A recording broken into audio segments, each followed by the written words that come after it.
afternoon, everybody. Welcome to the show. It is Back to the Window with Scott and Scott right here on the Max Wagers Network. Good to be here. I am your host, Scott Steen, lead handicapper at winnersandwhiners.com. And I'm your co-host, Scott Rochelle, senior handicapper over winnersandwhiners.com.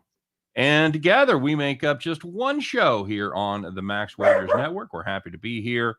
Happy to be part of the family. So, how's your day going? How'd your day go yesterday? What's going on, buddy? Overall, pretty good. Yesterday, ended up having a nice winning day. And on top of that, my Nets actually looked really good on national television. So we're going to talk about that game in a little while.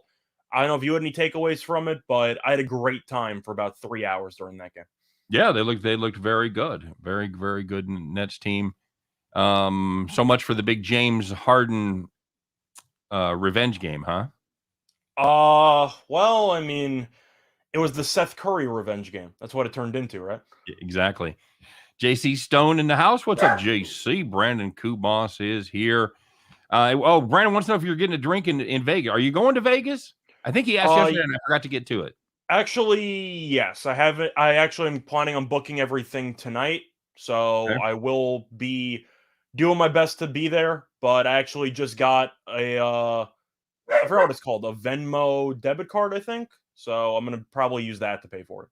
Okay, cool. Well, I don't think we needed all the details on how you're breaking down the payments, but no, I think that was just my point. Is that I, for some reason, have just never gotten it.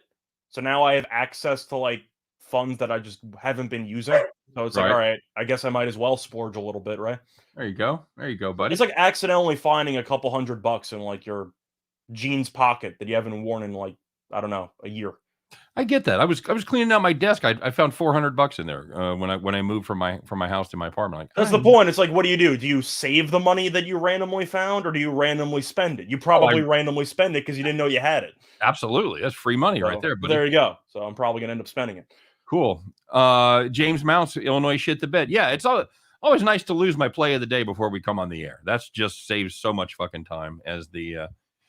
That's why I didn't like him against the spread. I knew you were stepping in on Chris King's turf.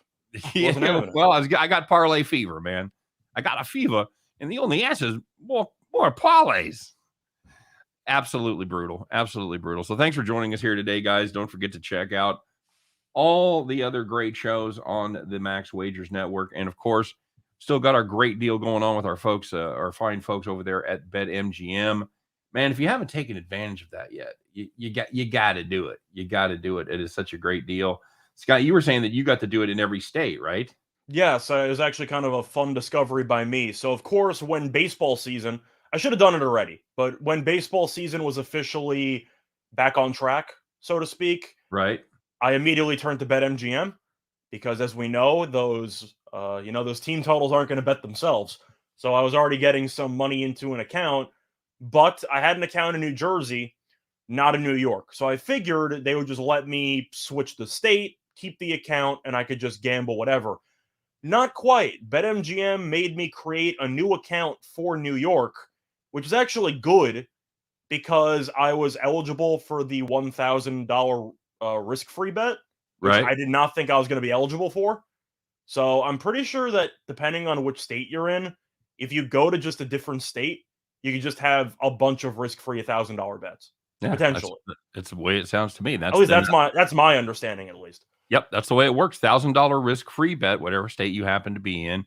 And of course, the way that works, if you win, you win. It's like you made $1,000 bet and you won $1,000. If you lose, they make it good. It's like it never happened. It's just I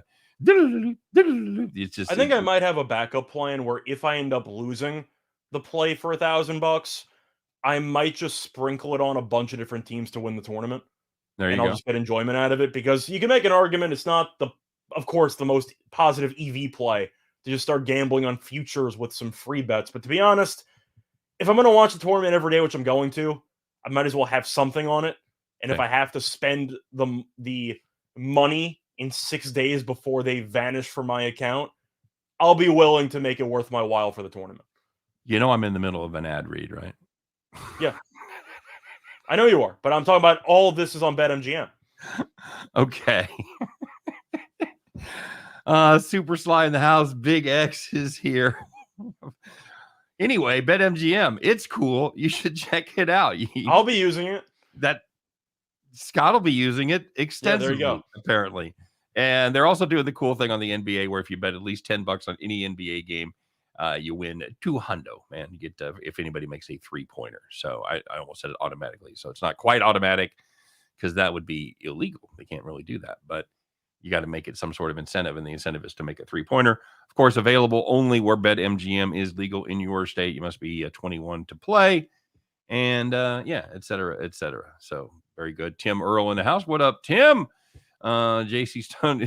Scott is a great. Wait till baseball season starts. You think he's a great spokesman for BetMGM now? Wait till baseball season starts and we get these team totals. My God. Remember last year we talked about moving somewhere where they had BetMGM.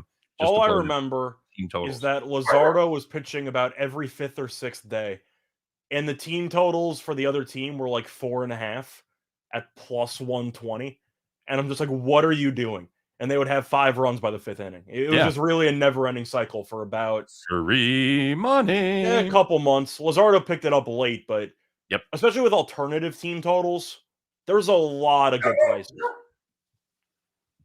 Yep, absolutely right. You guys on both channels? I hope so. If somebody's watching this on Winners and Whiners YouTube, tell us. And if somebody's watching on Max Wagers, because supposedly they have it set up, I pushed all the right buttons. I'm looking at them right now. Scott, you can verify as well that I have all the correct buttons pushed. We should have all the channels open. I see that we are on Max Wagers, and we are not on Winners and Whiners, but it says it's scheduled. What? Whatever that means. I don't know. Okay. Well, congratulations, all the people watching us on the Max Wagers Network, just part of all the great lineup. Have you listened to all the shows yet, Scott? You should. You absolutely should. At noon Eastern time, it's Midday Money with Sean Higgs, good cat, a lot of good information there. And, of course, our friend Allie Burns does her show Morning Wood every day at 1 p.m. Eastern time. And then, of course, it's, the king of parlays on a monster run. Doesn't do it justice that on the Chris King and Jim Williams Just Parlay show. And then, of course, it's us. And today on Fridays, it's just us and Chris doing NASCAR. So stay tuned for that. Vroom, vroom at about 4:00. And then we close it up with Game Time Decisions. It's got Nick, Tim, and Lenny. They're getting it done there. We had Detroit Lenny on our Super Bowl preview show. Good cat as well. A lot of good hockey info there. Last minute adjustments and goalie changes and things like that. So check out our whole lineup here on Max Wagers Network is what I'm saying to you. Tim's on Max Network. Yep, everybody's on Max Wagers. Okay, well. I clicked the button. I'm hoping that potentially turned it on for Winners and Whiners, but we'll see. Jim, if you're still out there, we're still riding the struggle. I clicked the button and like the Winners and Whiners logo like popped up. So maybe question mark. I don't know. That's a good sign. Okay, all right. I was a little worried because I didn't see the logo there. I just saw the W. So anyway. Good to be here. A big night for me, Scott. I'm going to go to a concert. It's the first concert I've been to since August. Since I went to see Garth Brooks first week in August. Who are you seeing? I'm going to go see Flogging Molly at the Truman here in Kansas City. Oh, you told me about them like a couple weeks ago. Great Irish band, fantastic. Best if you like Dropkick Murphy, probably like Flogging Molly as well. It's a great time. I've seen them. I don't know, a dozen times, whatever, a bunch of times. They're fantastic. So. Are you a guy who gets a decent amount of beer at concerts, or you're just there for the music? No, I'm just there for the music. I used to be. I just don't care about drinking anymore. I don't like the effects. I drank enough alcohol for 3 or 4 people in my lifetime, and for the last 5-8 years, I'm done with it. So this is a fun twist. Apparently, according to Tim Earl, we're on picks and parlays. So okay, hi, cool. How's it going? All right, we're all over the place. Yeah. Welcome everybody. Welcome the P&P people, the Max Wagers people, of course the Winners and Whiners people as well. So Scott, let's get to it. Let's talk about what happened yesterday, man, because there is a lot of stuff going on. Of course, it's Tom's conference tournament week. We kind of figured that would be the case, but let's find it. Let's make it official, shall we? Of course, guys, don't forget to like and subscribe, ring that bell, all the whole drill. And now you got new channels to do it. So if you haven't subscribed to Max Wagers Network yet, please do that, because this is where ultimately we're probably going to be spending most of our time. So yeah, make sure you subscribe to the Max Wagers Network. Let's see if we can get to 14 grand there too. That'd be cool. Yeah. Right. Looking forward to it. I forgot how close we are. A couple hundred out, I think. From 14 grand. Yeah, we just that was for winners and whiners, but still. Yeah, we just went past 13.8 today, as a matter of fact. So, all right, buddy, let's talk about yesterday when all my troubles seem so far away. It's what is this, Friday? It's the Friday edition. Holy shit, TGIF, everybody! Congratulations, you made it to Friday, and now it's time to call the cops. All right, very good. Let's start off, not surprisingly, in the conference tournaments of the NCAA basketball season. Michigan on the money line. If you had them, you were in great shape with 11:03 left. They led by 17. Oh, Juwan Howard. Come on, buddy. Should have punched somebody because Indiana closed the game on a 31-9 run. Hoo-ah! Michigan loses by 5. See you later, alligator. Wouldn't want to be you right there. And looking at a similar collapse, if you had Texas on the money line against TCU, they led by 18 points at the half. And the reason why that's important is because TCU only scored 20 points in the first half. So it seemed like they weren't going to be able to make up that deficit. And then the second half started, and Texas forgot how to play basketball. They got outscored 43-20 in the second half. Texas lost by 5. Brutality. And finally, moving on to the ACC, you had Boston College, Miami of Florida under 139. If you know the drill by now. Fuck, it's overtime. They were 65-65 at the end of regulation. They didn't score much in overtime, but they scored enough to beat you. If you had under 139, this game landed 140. You were thinking you had a chance. Oh, silly rabbit. No, wins aren't for you. I will give Boston College props, though, because they were so bad in the regular season, and they almost won the first 2 games of the tournament. Good for them. They tried. They're just not very good. They were capital A atrocious is what they were during. They were, and then they turned into, this team's watchable. That was kind of my takeaway from Boston College the last couple of games. Fair enough. Well, there was some good news out there, and these are the people that had those nice, easy victories. You might follow. You might have followed our Bet the Farm play, or maybe you followed Chris King and his parlays. But whatever it was, you had nice, easy winners. You had one of those. You had one of those bets where you're kissing your ticket. Yeah, you ever have those, Scott? You ever kissed your ticket? Have I ever kissed my ticket?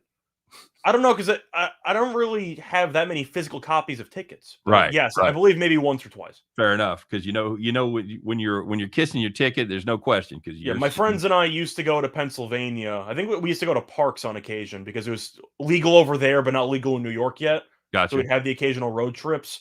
Those, I believe, we would have actual printed out tickets. So I might have kissed a ticket or two. There you go. All right, you must have been sitting in the rocking chair. So the first one in hockey, if you had the Avalanche and the Hurricanes under 6.5 goals, you had no goals in the first 40 minutes. So you're in pretty good shape, and the game ended 2-0. And then it went to overtime, and they scored 7. What? No, just 2-0. There you go. One team didn't score. And if you had Iowa minus the Neener, you were in pretty good shape there against Northwestern. They led by 33 at halftime. How do you give up 64 points in the first half? You don't play much defense, Scott. That's how you do it. That's more than 3 points a minute for a team. Yep, for a team, buddy. Okay, that's just great. That's just they end up winning by 36. I think Northwestern was smart enough, because they are smart. So they were smart enough to go, we can't win this. Yeah, they beat Nebraska and went home. Yep, that's pretty much what happened. And looking at the last one, if you had the Jayhawks minus 9 against West Virginia, you led by 22 points at halftime, and you ended up winning by 24. The fun side note, Bobby Huggins lasted about 10 minutes because he got ejected. Bobby, what are you doing, buddy? That was the West Virginia team I thought was going to show up the day before against K-State. That's Yeah, it turns out Kansas a little bit better than Kansas State. Really? I didn't know that. A little bit. I saw the banners that said we own Kansas, so I thought it was the Wildcats. That was the best thing to come out of that case. They didn't mean in basketball; they meant the deed to the actual. we found the deed as a safe deposit box. They were lucky enough not to win that game because they had to face KU yesterday, and that probably wouldn't have gone well again. Would have been fun though for bettors. I mean, we would have had Kansas. Yeah, probably, because you'd have at had least the over. You'd have had the KU and the K-State fans in the same place. That would have probably ended poorly. I'll tell you what. You got rivalries up in your neck of the woods, but when you talk about Missouri, Kansas rivalries, when you talk about one state went into another state's town and like burned it to the ground and killed everybody in the Civil War, there's some real animosity there. And they started playing that series like 30 years after the Civil War was over. So there's some bad blood between Missouri and Kansas, and I think it bleeds over into K-State a little bit. It's ugly around here, buddy. That's what I'm saying to you. Hey, let's talk about this. Sometimes we get going on stuff and we forget to do these, but we have to talk about this. And we actually teased it yesterday because it had already happened by showtime, but we got to rant about this. Let's find out who is the Friday edition TGIF, everybody. Thank God it's time for the donkey of the day.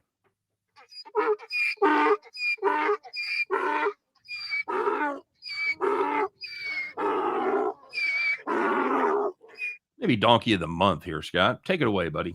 So for this one, we mentioned it yesterday, but we're going to mention it again. It was Syracuse senior guard Buddy Boeheim. Now, if you remember, Syracuse played against Duke. It was actually very competitive. I believe it was a tie game with about 3 minutes to go. However, Boeheim, I think you'd agree, is the best player on the team. Would you agree with that? I think so. So he did not play because he got suspended after punching a Florida State player in the first round game. Now, there's a couple of layers to unpack here. First of all, he's the senior leader, so it's a stupid move on his part to get suspended for potentially the final game of the regular season. Second of all, Syracuse almost won the game without their best player, so I think you can make a serious argument if Boeheim plays. Do you think Syracuse wins? We have a much better shot, yeah. I think they got a pretty good shot to win the game. And third of all, which could be the worst part of it, he's a senior. They lost the conference tournament. There's no guarantee Syracuse is going to a postseason tournament because they are below 500. So that might be the last game of his entire college career. Be the last game of his basketball career. I think one team would give Boeheim a shot in the summer league. Yeah, maybe. Yeah. So it's really just a lot of different elements here. But when your last action ever as a player at a program, as one of the best players of the program in the last decade, is getting suspended for punching somebody in the ACC tournament, that's a pretty awful final note. Would you agree? Oh, yeah. And did you want to bring up the one more point about who he is? He's the coach's son. He's the coach's son. Come on. My God. What does that say about your ability to instruct your children when they blow up like that on the court? Also, I'll answer my own question. Thank you. It says that you suck as a father. Sorry. That's the way it works. If you can't instill the basics, if you can't teach the basics of decorum and how to act in a public atmosphere like that. It was also a sucker punch. You suck. Oh, that's right. Yeah. Well, yeah. He completely just hit him. I'll tell you what, though. Hit him in the stomach, right? From a boxing perspective, decent rib shot. Body blow. I've seen worse rib shots, but body blow. You remember that game? Yeah, but of course. But still, it's just one of those situations where, as a senior leader and potentially your final game ever, you can't cost your team the entire postseason run. Agreed. Zach Vaughn saying Syracuse players always act like whiny crybabies when I watch. So is it fucking Boeheim. Yeah, I agree. Detroit Lenny says, stop in and hit the like button. Don't forget to like and subscribe and ring the bell on Max Wagers Network. Damn right. Detroit Lenny, fine human being right there. And damn good handicapper. So make sure you check out Game Time Decisions with Detroit Lenny and his pals over there. Going to be right after our NASCAR show today. Every other day, it's right after this show. If you have an extra hour to kill, it's 5 p.m. Eastern time. So, Brandon, I'd say it was a pretty good shot. It was really a weird spot where the ball went in the hoop. I think it was for a free throw, and he was trying to box somebody out. And then walking back, he just decided to hit him with a rib shot. I don't really know why. The guy hit the ground. I don't think he made the 10 count. So I think Boeheim might have hit him with a knockout blow, but it was a nice shot. I don't know why he did it, but it was really stupid. Zach Vaughn said all the talk about parenting. How about Coach K's grandson with the DUI? I don't know if I really roast grandparents. They got more of a pass because you're getting more influence from other people. But yeah, that's not ideal either. It's not ideal, but to be honest, in college, I did a lot of, let's just say, drinking before I was supposed to. I'm not blaming my grandparents for that. Like, that was all me. Dude, I will admit I've had a somewhat checkered past, and I have a DUI on my, but I was like 22, and Uber didn't exist. Nowadays that Uber is here, I have no sympathy at all for anybody that drinks and drives. None. But Either. also a thing, I have never gotten behind the wheel of a car while drinking, but that's also because I personally think it's stupid. I'm always curious when it comes. I mean, I'm not going to go into a full-on parenting question here, but I am curious how much when the kid actually joins college or gets older, how much of it is instilled values and how much of it is common sense. Because I feel like common sense told me don't get behind the wheel of a car if you've been drinking, and yet a lot of people just don't have common sense. They kind of go together because you teach your kids how to use and develop their common sense. Okay, I can get behind that. You teach them what to look for, experiences and things like that. So yeah, I don't want to go down too far in the parenting weeds, but I'm just ashamed of Boeheim, which, what are you going to do? It's honestly not that common these days with the college kids. I agree, Max. Well, it shouldn't be. Because you can just pick up any car. That's like you have people waiting to pick you up like a block away. Yeah, my kids, and they use me because 3 of my 4 kids are still in town, and I tell them, I don't care to this day. Some of them are a couple, almost 30. I don't care. If you guys need a ride, I'll come get you. And my son is done. I've gone and got my kid and his buddies like 2 or 3 times, and that's fine. I'm happy to do it. I think my parents told me that in high school as well. Or like, if you're drinking, call us. We'll pick you up. I'm like, all right, I appreciate it. Absolutely. Common sense is a flower that does not grow in everyone's garden. I agree, Detroit, but I'm throwing it out there. Like, I feel like common sense told me, if you're not exactly well equipped to drive, don't drive. And yet other people just do it all the time. I don't know. If you go to Walmart or somewhere, or pick somewhere else if you like, well, I don't care. But if you see 2 morons, you can guess that if they have a kid, that kid's going to be a moron too. Just remember, if you think that you have average intelligence, that means 50% of the people on the planet are dumber than you. Just keep that in mind. That's a Carlin bit, and that's so funny, and it's so true. Absolutely true. So, hey man, let's talk a little sports betting. What do you say? What do you got cooked up for today? What do you like? Of course, we got our favorite play on Bet the Farm. Make sure you stick around and check that out. Scott, this Virginia Tech team kind of lucky to be there. North Carolina laying 2.5. Is that a short number?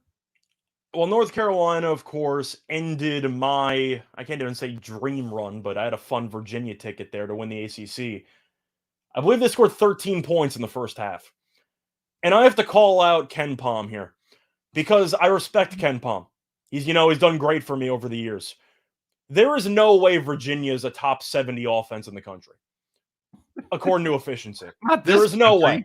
They scored 13 points and a half against North Carolina. They went scoreless for 8+ minutes against Navy earlier this season. Ken Pom, I'm calling you out. There is no way Virginia's top 70 in offensive efficiency. You check the numbers. Maybe you forgot to carry a 3. You forgot to make a number negative. I don't really know what happened there. But there is no way Virginia's a top 70 offense. Anyway, to go back to this game, Virginia Tech has been playing a lot better. But the issue you run into, which happened in the regular season, Virginia Tech is extremely undersized. And with Baycott and with the multiple just big men that North Carolina have, Virginia Tech should get killed on the glass. Now, they are the better shooting team. They will try to slow the pace down, which definitely should help North Carolina. I mean, it should help Virginia Tech keep it close if they slow the pace down. But I really do expect North Carolina to just dominate on the glass. I think I'm going with North Carolina. I agree. Tim likes Virginia Tech on the money line. I would say that if you like Tech, go ahead and play the money line. Plus, I think it's correlated for me. I think if I was going to take Virginia Tech, I would take the under. Okay. Because North Carolina wants to run. If Virginia Tech can limit the possessions by just draining the clock, I do think that they can force a lower scoring game that they should cover. But for me, it's really tough to go against a team when you know they're going to win the rebounding battle by 10 to 15. North Carolina should win the rebounding battle by 10 to 15. Oklahoma catching 7.5 from Texas Tech. I don't know, man. I got nothing really. This Oklahoma team, I didn't like them. They have played decent basketball lately. They kind of three non-factor teams, but they beat Baylor last night. So great win for them, by the way. Is the run over? Of course, Texas Tech, they did okay against Iowa State too. I had to watch both of those games. Iowa State scored 36 at home against Oklahoma State, and then scored 41 in the first round of the conference tournament. Yep, 41. Yep. Yeah, not good. Texas Tech's a team that I still think is a dark horse to win the title. And I know they're undefeated at home, and they're not very good on the road, which is concerning. But Texas Tech defensively, numero uno in KenPom. They are the best defensive team in the country. So I do think they should be able to force Oklahoma into some really ugly possessions. I think I'm going to stay away from the side, though. I like the under. It's at 125, but both teams really love to slow the pace. Mm-hmm. Oklahoma, with the former Loyola coach, also loves to play extremely slow in the half court. I just don't see many possessions. You? Last 5 have gone under, buddy. And you want to get me involved in a Texas Tech game with a total at 125? Yeah, I'll play that. I'm just saying, I'm looking at a spot where I'm not going to compare it exactly to the North Texas game today, which landed 70-something. For the entire game, both teams combined 70-something points. But I do question if this game's going to look a little bit like Fresno last night, where both teams are good defensively, they drain a bunch of clock, and you see a game that lands somewhere in the 90s or hundreds. I think 125 is a bit too high. Virginia Commonwealth -4 over this Richmond Spiders team. You know, this is a Richmond team that about every time they put up a stinker and you go to write them off, they come back and they win, 3 or 4, 4 or 5, whatever. So they had a nice win over Rhode Island. Of course, VCU. Well, Rhode Island's not very good, right? No, they're low average, I would say. I'm pretty sure they lost first round yesterday to Fordham, I believe. Who did? Rhode Island. Or did they beat Duquesne? I think they beat Duquesne, actually. I take it back. Maybe in the first round, yeah. Yeah, the first round. I think they beat Duquesne, barely. But they're not very good. Duquesne, one of the few teams that Rhode Island can make fun of. Yes, that is true. You like some points with the Spiders here, buddy? I do not. Okay. VCU is a team that I liked a lot more earlier in the year. It seemed like once conference play fully got underway, they were clearly the, I'd say, third best team in the conference, maybe second, but I'd say third. I personally think Bonaventure's ceiling is higher than VCU's. They were still 21-8, so they were still pretty good this season. But Richmond, I've mentioned it before. I mentioned it when we had Allie on our show. Richmond's a team that when you want them to step up for a big game, they seem to always no-show. Or at least they'll keep it close and they fall apart down the stretch. This seems like one of those spots. I think Richmond keeps it close for a half. I think VCU turns up the defensive intensity. And I think eventually VCU wins by 6. Give or take. Very good. I will say this. The last 3 meetings between these two teams, Richmond has shot 24%, 18.2%, 15.8% from downtown. VCU's defense just puts the absolute clamps down every single time, especially on the perimeter. No question about it. And of course, VCU, they're pretty much going to dominate the boards in that one as well. So yeah, I'll take the Rams there. It's tough to go against the Commonwealth. It really is. Don't go against the Commonwealth.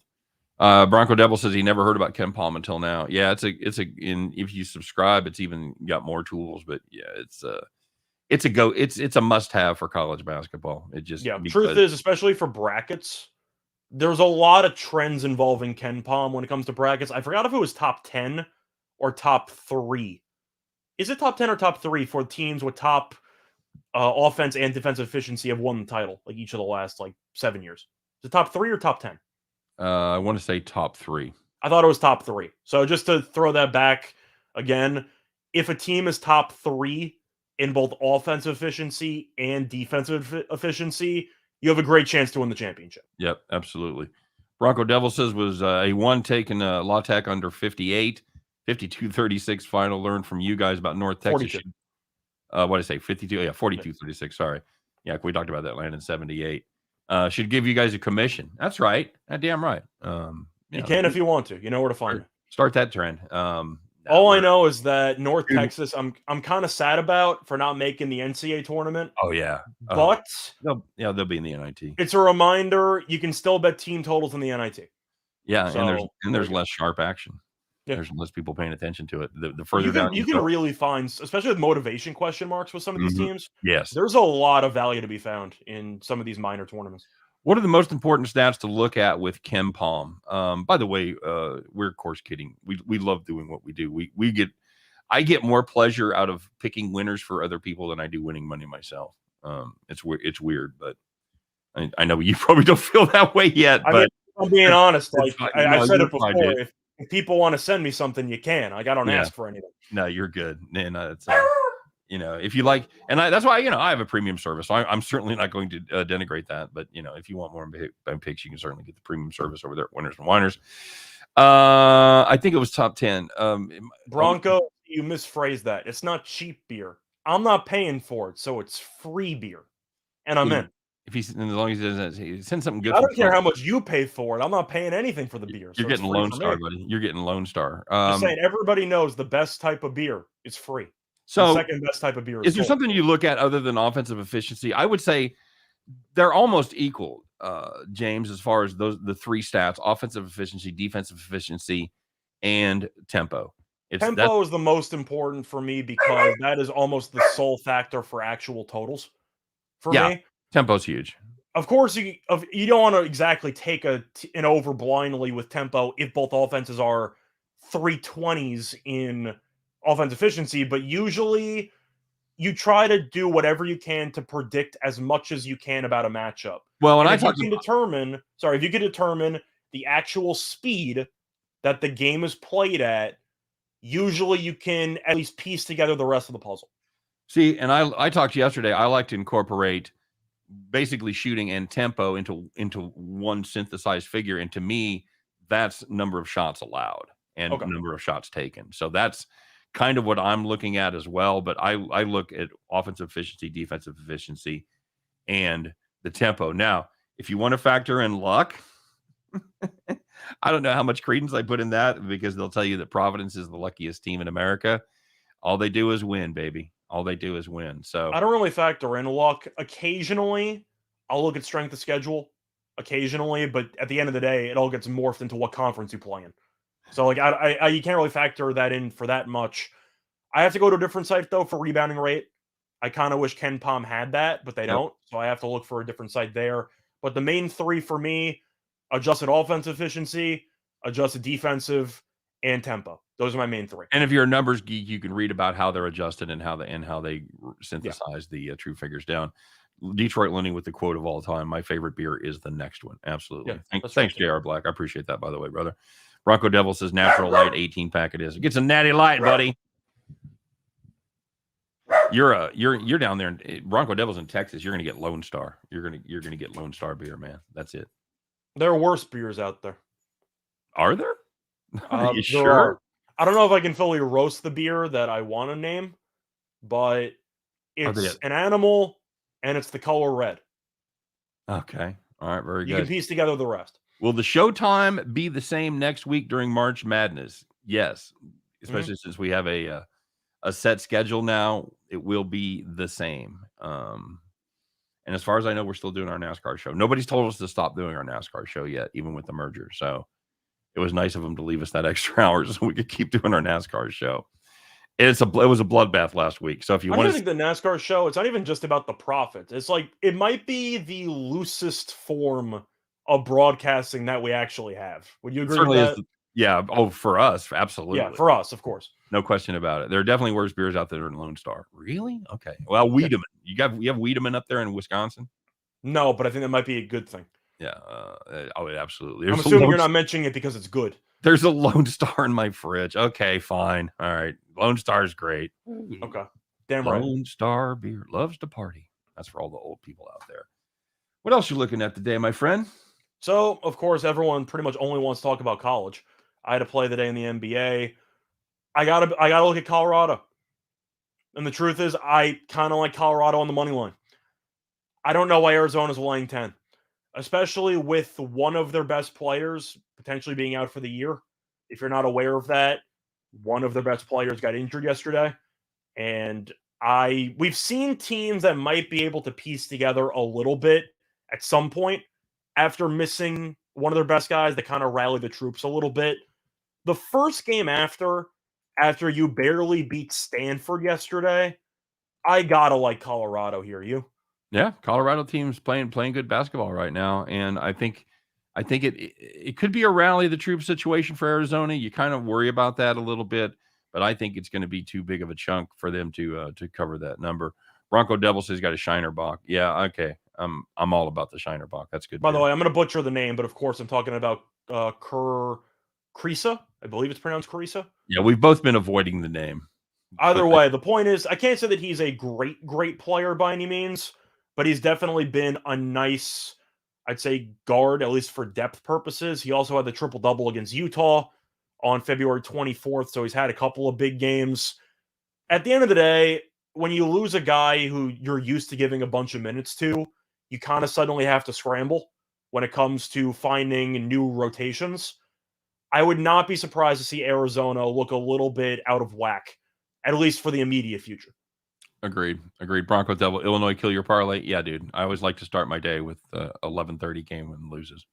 I do think if you want a long shot, though, Colorado might be worth something. Yeah, I think there's a sprinkle on the money line there. Absolutely. Yeah, the Illinois missing toying with their food, playing with their food for the whole game, and then missing the layup at the end was not my friend. That was the tie or take the lead? Let's take the lead. They were down. Take the lead, right? Yep. Sigh. Anyway, that's and it sucks because of course, and because I'm looking, well, Houston's going to lose anyway. No, Houston rallies, they win big, and of course, Iowa's up big over Rutgers after fucking around with them so. Yes, thank you for bringing that up, Bronco Devil. JC, is definitely possible that Arizona can continue playing well without him. I'm just saying it is another area of uncertainty that you kind of have to throw in there. I can't just ignore the injury. Here's my question. Somebody said that Arizona's got nothing to play for. Are they a guaranteed one even with the injury if they lose to Colorado today? The truth is yes. Okay. I think that if they lost to Stanford, I would make an argument no, they'd be a 2. Okay, winning the first 29-3. Okay. All right. Like if they lose to Colorado, they lose to a tournament caliber team. Yep. Stanford wasn't going to make the tournaments. That would have been a really bad loss. I think Arizona clinched a 1 seed. However, I can't say there's nothing to play for because, of course, the consolation prize of every team is to win the conference tournament title. Mm-hmm. So Arizona's still trying to go for some hardware, I mean. Hardware. Yeah. I realized. They're trying to go for some hardware on the hardwood. Some hardware. Yeah, some hardware on the hardwood. There you go. Nova minus 2.5 at UConn. Against UConn. It's a obviously neutral site game. This was a home series, man. Connecticut hasn't covered either time. They won the last one, but they just won it by 2. How do you feel about this, bud? I'll let you go first because you clearly already are leaning one way. I like this. I like this UConn team. I'm just not. I have more confidence in them at this point than I do Nova. I don't know that they are. I don't know that they're going to win outright. But again, I think it's going to be a 1 possession game. If it's close, give me the points. I'll take the 2.5 with UConn. You? I think I'm going to go Nova here. I know UConn managed to beat Villanova earlier this season. It involved, I don't want to say a massive collapse by Villanova in the final 45 seconds, but it wasn't good. Villanova's just dominated the series in the last couple of years. And even though UConn is a team that I do like, and I think they're pretty good, Villanova has just had Connecticut's number in previous years. 2.5, I think, might be a bit of an overreaction to Villanova struggling yesterday against St. John's. I think Jay Wright gets back on track. I'll lean Villanova. It's a game I will sit back and watch but not play. Yeah, I'm the same way. I think there's a Too many other good plays out there. I do think though that total seems a bit low. I actually don't mind the over there. Okay, yeah, I'm okay with that. I was looking here. So Polly is going to play. Okay, good. That's what I wanted to see. All right. 3-7 points plus 116 seems like a farm play. Yeah. Chris is an erratic shooter. That is true. I don't think he's a great player, but I do think that it's important when you have a guy who's used to getting so many minutes, and suddenly you throw in a seventh man, and suddenly he's starting. I have to wonder about chemistry with the new lineup. And chemistry is extremely underrated. There's no way to actually quantify it, but I am wondering if the new rotations might take a little bit of time to adjust to. Yeah, it seems like it goes one of two ways, and you often see this when they're missing like a big man. You'll see them like adjust their style, and they'll Yeah. play completely different. And they'll play, and the other team's not ready for it. They don't have tape on them playing that way. Peter Wolf asking about St. Peter's at Quinnipiac, are playing against the Quins, the Quinnipiac. Well, he's talking about them winning the tournament. Yeah. I can't say I mind. Truth is, Where are we when at? Iona lost, Just the semis? I believe so. Yeah. The point is, when Iona lost, I'm sure every other team in the conference broke open the champagne because everyone just assumed Patino was going to get back to the NCAA tournament, and they ended Right. up losing. They choked the game away. But the fact that now the big dog in the conference is not there, I don't mind taking a shot with the hottest team right now. Mm-mm. I think St. Peter's is pretty good. Yeah, and they are the hottest team, and they have. Do you know what St. Peter's is? St. Peter's. You mean what their The mascot. their mascot is? They're the Peacocks. Peacock? Yeah, Yeah. that's right. They're the and what Quinnipiac is what, Scott? Oh boy. I know it's like a it's a tigerish. It's a cat type of. Oh god. It's not Panthers. So close. You're in the right. I know exactly like the family and the logo. I'm trying to. It's the cat family. It's just the cat family. Yes. Oh god. We're gonna have to call time on this. Time is money. I'm just gonna take the a guess Bobcats. here. Thanks for playing. It's the Bobcats. Okay. Yeah. Is that what you? I knew it was a cat of some kind. Damn it. JC Stone said if Arizona loses tonight, it won't be because of Crystal being out. It will be because of Arizona. Arizona will back off. Well, I also just think Colorado's pretty good. So I think that it's not just like I'm blindly assuming they're going to struggle just because. Colorado's also been really good for the last couple of weeks. So I do think that it can go both ways. I just don't think Arizona should be laying 10. It seems a little bit rich to me. Holy shit, JB. Tips off in 5 minutes. No pressure. Tulane Temple got a couple of injuries here. Who's hurt? Who is hurt for Jalen Cook? His question was, he out? I'm assuming he's out.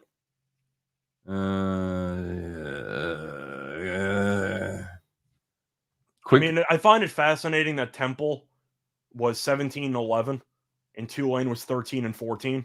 And yet Temple is getting 1.5 here. Yep, I know. It seems like Tulane might be the play on principle. The under would be my play. Totals drop from 138 to 135.5. Yep. But it does seem like they're expecting a lower scoring game, and Temple's not exactly an up-tempo team. I don't mind the under. Okay. Yeah, I'm with you there. I would probably go the other way as far as I would lean Temple.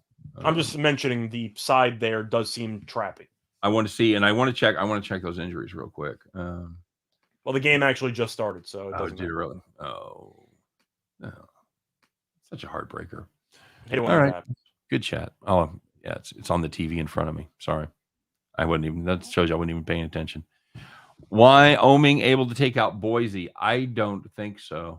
I don't think so either. I actually did watch the fourth quarter, or not the fourth quarter, sorry, the last 4 minutes of the Wyoming UNLV game. And Wyoming won. It was a rock fight. It wasn't a good game of basketball, but they hit a big three late. I know we keep talking about the Missouri Valley being an under-better's dream in the conference. Is the Mountain West tournament giving them a run for their money? Because if you look at the games yesterday, the totals weren't even close. Well, that's true. And you've got ridiculously good defenses out there and teams that play at a fucking snail's pace. You've I got mean, even Boise State. Colorado State's game was like 104 See, against that's Utah that I State. don't understand because you've got San Diego State, Boise State, Air Force. Who else am I missing that plays slow like that grinds it? Those are Wyoming plays. Wyoming doesn't grind. not really. Um, Boise plays fantastic defense. They're another great defensive team. I like Boise there. yeah, I agree. I was high on the Wyoming train a while back, but I think this defense doesn't tend to go cold. So I just think Boise has more offensive weapons. Yep, I'll take Boise. Wyoming beat them up there in Laramie, but I think they get it done in Vegas. I am keeping an eye on those totals though, because if you look back at yesterday's card with the totals in that tournament, bunch of unders and not even close. Yeah, keep an eye on the Thomas and Mack there in Vegas with the numbers. I'm probably going to keep betting unders in there. I mean, until they actually go a couple over, I'm going to keep betting the under. Beat me. Zach Vaughn says he's going to make a quick trip, be back for NASCAR. Cool. All right, buddy, let's do it. Let's get to it. It is Friday. It's time. It's time to put on those good overalls. Those good Friday overalls. You know, the ones, the fancy ones. The buttons are still shiny. Scott, I know you got a pair. Of course. Put on your straw hat. Get out your keys. Climb aboard that John Deere, everybody, because once again, for the last time this week, it's time to bet the farm.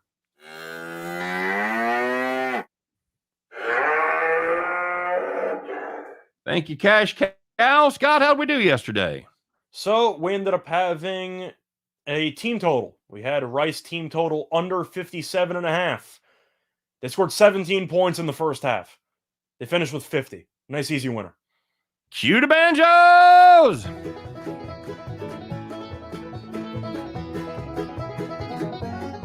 Yeehaw. Yeehaw. North Texas so good, even when they lose, the opponent team total under cashes. My God, that's just brutal. La Tech today. All right, my friend. I can't even imagine watching that game. Okay, buddy, what do we got cooked up for today? So we're going to go back to college because it's all people want to talk about. And it's going to be a matchup in the MAC between Ohio and Kent State. And of course, we're taking Kent State plus 1.5 at minus 110 on BetMGM. It's very rare you see a team that's getting 1.5 points that has won 13 straight games. The Golden Flashes have been one of the hottest teams in the country. They've looked like the best team in the conference for the last couple of months. Ohio, not so much. Ohio has lost 3 of its last 4 games. Plus, Kent State has the better defense, ranks 94th in defensive efficiency according to KenPom. Ohio ranks 130th. And Kent State much better at rebounding. The Golden Flashes rank 69th in a rebounding rate. The Bobcats rank 197th. Kent State, we just think, is the better team. Ohio has been a disaster either in neutral sites or on the road this season. We'll take our chances with the hottest team in the conference, getting 1.5. OHI, no. Kent State, everybody. That's our bet the farm play. Catching 1.5. You know what? You want to play on the money line? I wouldn't hate you there. You want to pick up a little extra scritchy scratch and get yourself plus 120 or so. Knock yourself out. I think that'll cash as well. And that's going to do it for the farm. That's going to do it for the show. As always, we appreciate you guys stopping by. Don't forget, here in about 10 minutes or so, we'll be getting ready to take a left, and as we do our NASCAR show, Phoenix this week, right, Scott? Yes. There you go. So make sure you stay tuned. We'll be joined by Chris King to do the NASCAR. But if you can't make that one, we understand. You guys have a great weekend. Hope every one of those tickets in your pocket turns into cash money when you head back to the window. You guys have a great day. Thanks for joining us, and we'll see you again on Monday. Same bat time, same bat channel, 3 p.m. Eastern, 2 p.m. Central.